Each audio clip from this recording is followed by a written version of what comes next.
Welcome to Real Talk with Hallie, sharing life's lessons from a biblical perspective. Today's topic: living with GERD and a hiatus hernia. Follow-up from post-OP.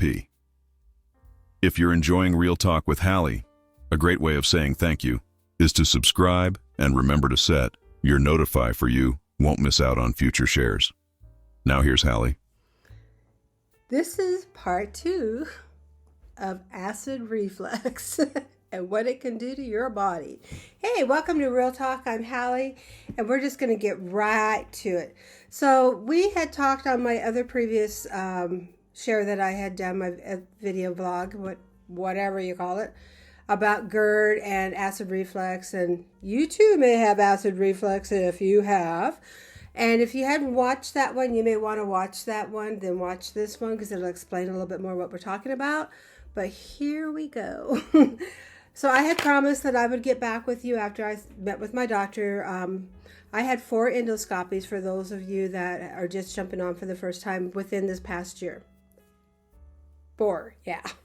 4. And 3 different doctors. Here was the results. Because it's really important for you to understand, if you are experiencing that heartburn, that it could be more than just heartburn. And it could lead to consequential, really bad things if you don't get ahead of it. 2001, my esophagus tore. I'm just going to recap real quick and then kind of tell you what my post-op result was. So, 2001, my esophagus tore.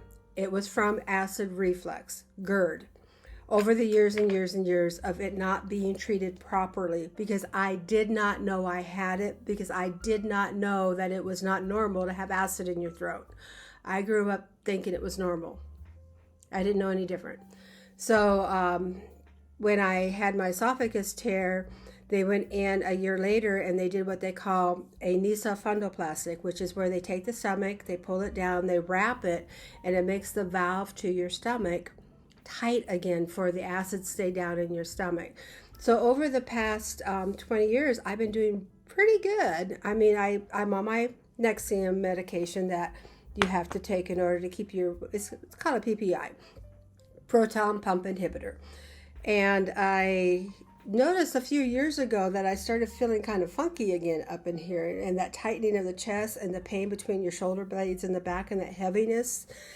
And so I went to a specialist in Phoenix when we lived out in Maricopa, and he basically told me, we don't want to really do anything unless we really have to, because if you've had this trauma in the past, you're going to be very fragile, and the recovery is going to be really, it's just not worth the risk, basically.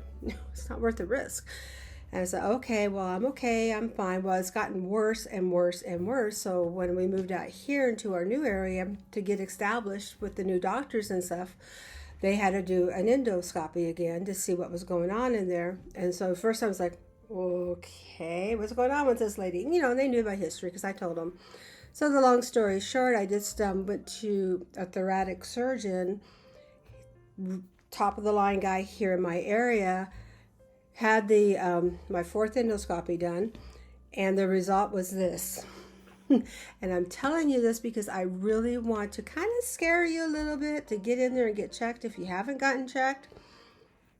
But I don't want to scare you too much because this is very rare and it doesn't happen that often as far as the esophagus tearing. But the results was this.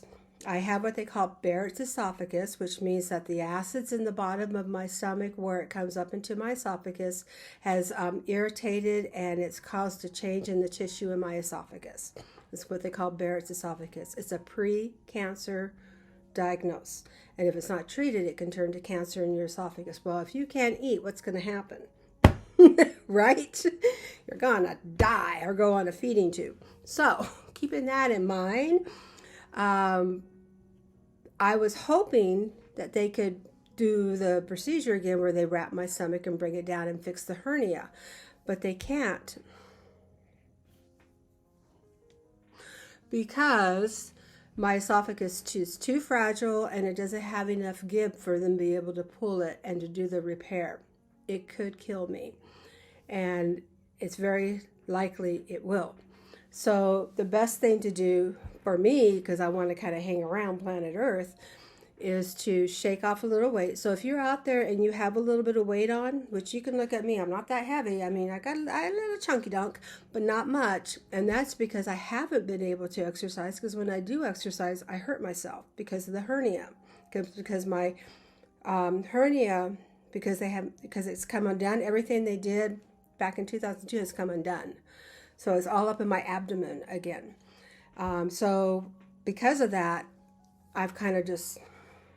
So I'm working on, upping my diet, even though I'm really on a good diet already. And I'm looking at getting more exercise and stuff like that going on, but not in a way that aspirates and irritates the hernia and the esophagus. So if you have that acid burning feeling, you have pain between your shoulder blades, you're just feeling heavy, get in and get seen, because you don't know. I mean, it could just be a good case of good old acid reflux, and they just, put you on a little medication and they catch it in time. And that's what you want. You want it caught in time. Like I said, I didn't know it wasn't normal, and that's like I'm putting this out here. It's not normal, guys. It's really not. And you say, well, I'm okay. I just take a few Tums or whatever. It's not okay, because you're burning up your esophagus. And you need your esophagus, for the food will go down. And over time, you can also mess up the muscles in your esophagus. And this is another reason why I can't have the surgery, is because you have to have that pushing down when you eat, that swallow reflex.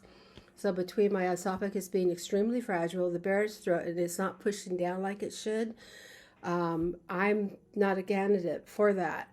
And I just have to learn to adjust and pivot and live life a little bit slower, which is hard for me because I don't roll that way.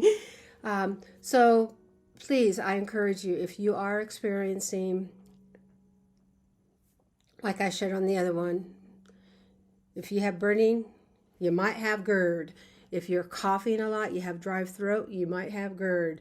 If you're dry, your throat is dry a lot, you might have GERD. Get in and get it checked, please. Please. And if you don't have insurance, what's your life worth? Talk to the doctor, let them know you're self-paid, and they will work out a payment plan for you to have these procedures done probably, or even help you get some insurance. Yeah, that would be nice. But yeah, so take care of yourself, guys. Seriously, too. Take care of yourself. And listen to your body, because it is telling you what it needs. And don't blow it off. Don't be, I don't have enough time for that, because trust me, waking up in a coma a week later and not knowing what happened, and then being out of work for 6 months, not eating for 2 months, life went on without Hallie. People stepped up and took care of business. You need to take care of business for you before that happens. So please take care of yourself and listen to your body. Get into a good GI or a thoracic surgeon and get checked out. So that's my follow-up.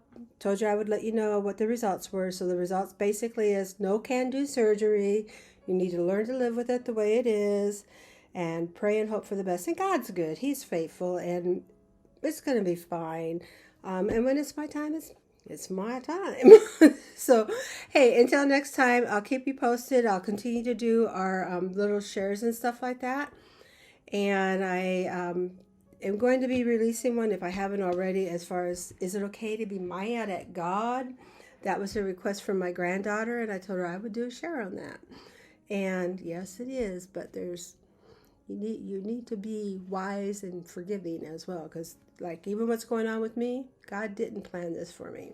We just live in a fallen world, and it is what it is. And I'll have a new body soon enough. So until next time, may the Lord bless you and keep you. I hope everything's going well in your world. Remember, take care of yourself, because no one else is going to. And have a good day and a better tomorrow, and peace out. Bye.